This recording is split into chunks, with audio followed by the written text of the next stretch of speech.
Historic day in Kansas as voters say no to changing the Kansas Constitution when it comes to abortions. Kansas was the first state in the nation to vote on reproductive rights after the Supreme Court overturned Roe v. Wade.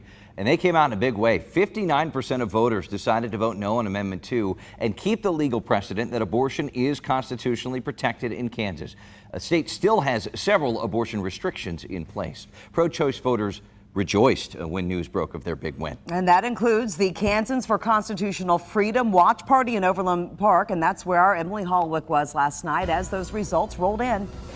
Applause erupted throughout the night as results came in and Kansans voted down Amendment 2, preserving the constitutional right to an abortion. Now, people who were with the campaign, Kansans for Constitutional Freedom, hosting this watch party, they said they were cautiously optimistic throughout the night, but they didn't want to celebrate too early, even though the Vote No campaign was ahead, steadily ahead for most of the night, if not all. Even when it was 50% of results coming in, they said they still wanted to wait. And when it was called, it was emotional for Ashley All with Kansans for Constitutional Freedom. She was hugging her daughter as those results became finalized. She said this campaign and this issue was personal.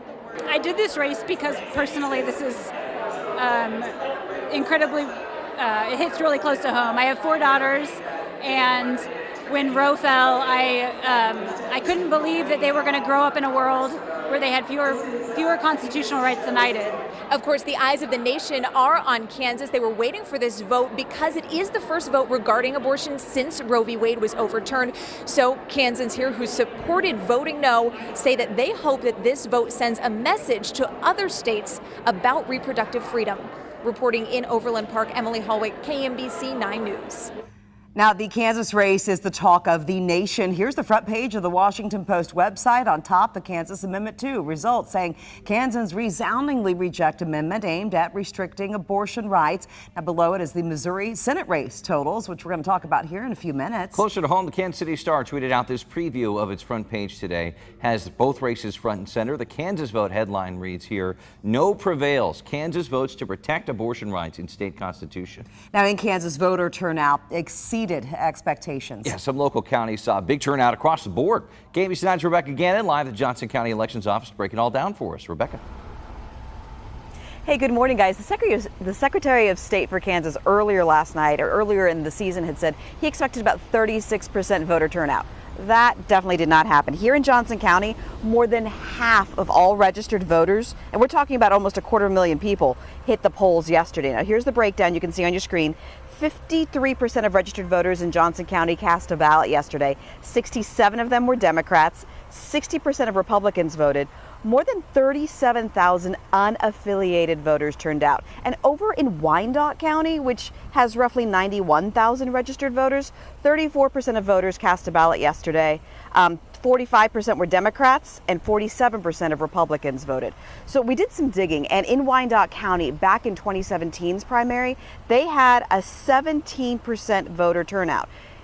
So compare what they had yesterday to what they had a few years ago. And keep in mind that most primaries are supposed to have about 35% voter turnout. As I said earlier, the Secretary of State anticipated this would be a 36% voter turnout.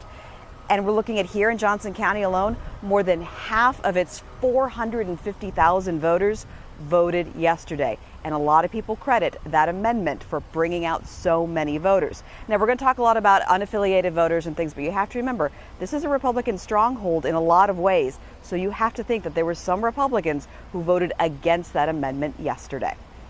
Reporting live in Olathe, Rebecca Gannon, KMBC 9 News. Rebecca, thank you. The race for Kansas governor is now set. As was expected, incumbent governor Democrat Laura Kelly will face off against Kansas Attorney General Republican Derek Schmidt. Right now, the race is considered a toss-up by a number of political experts. Also in Kansas, we now know who will challenge Republican Senator Jerry Moran this fall. Democrat Mark Holland picked up about 37% of primary voters to put him on top of his race over a field of 5 other challengers. Now, in Missouri, the race for Roy Blunt's seat is now set. In the Republican race for the Missouri Senate seat, Attorney General Eric Schmidt won his party's nomination. He outlasted Congresswoman Vicky Hartzler and former Missouri Governor Eric Greitens and others as well to win that nod. Now, Schmidt held his watch party in St. Louis. And during his victory speech, he shared with supporters what he plans to do in Washington if he's elected in November. And I am going to Washington on a mission to protect freedom and opportunity for the next generation, for my kids, for your kids. We should leave them with an inheritance. The birthright of every American is freedom and liberty and opportunity. Schmidt says he hopes Republicans who didn't vote for him will unite for the vote in November. Congresswoman Vicky Hartzler delivered her concession speech in Garden City. Now, she says that she will support Schmidt in his bid for the U.S. Senate. I just got off the phone with Eric Schmidt and congratulated him on his victory and pledged my support so we can keep Missouri in Republican hands by defeating Trudy Busch Valentine in November. The road to retaking the majority in the U.S. Senate runs right through Missouri, and we have to do our part to save our nation by coming out in large numbers in November and keeping Missouri red.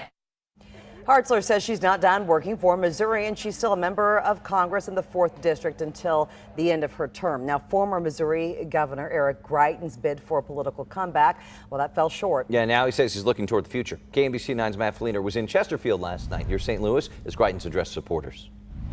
The big question, would Donald Trump's endorsement do more for Eric Greitens or Eric Schmidt? It obviously did not work for the former Missouri governor. Here at the Epic Empowerment Center, a former church here in Chesterfield, a lot of people cleared out just before 10 o'clock, just after Eric Greitens made a very short speech. Greitens remained down in recent polling. He also had to answer claims he physically abused his ex-wife and kids.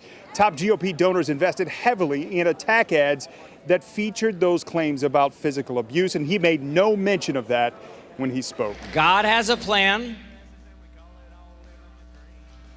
It doesn't always work on our timeline, but it does work on his.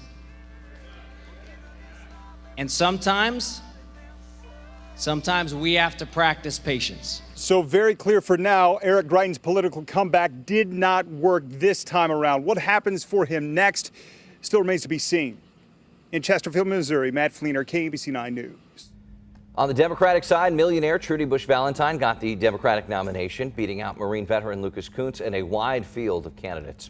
During her watch party last night in St. Louis, Busch Valentine thanked voters and says she won't take this for granted. Now, she is a nurse. She's also heiress of the Busch beer family. She entered the race just 5 months ago and now plans to talk with voters across the state and prepare for the general election this November. I'm going to put our differences aside and embrace what unites us. I'm going to do what every public servant should do: serve the people they represent and reach across the party aisle so we can all work together. Busch Valentine thanked her competitors, including Lucas Kunce. The Marine veteran and security expert held his watch party at Tomstown Distilling Company in Kansas City. Kunce says he's proud of what his campaign accomplished. Before this campaign, no one knew who I was.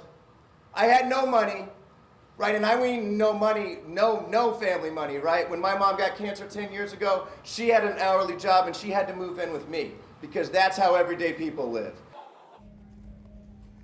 Now, Schmidt and Busch Valentine could face an independent candidate who already has significant financial support. We're talking about John Wood, a lifelong Republican.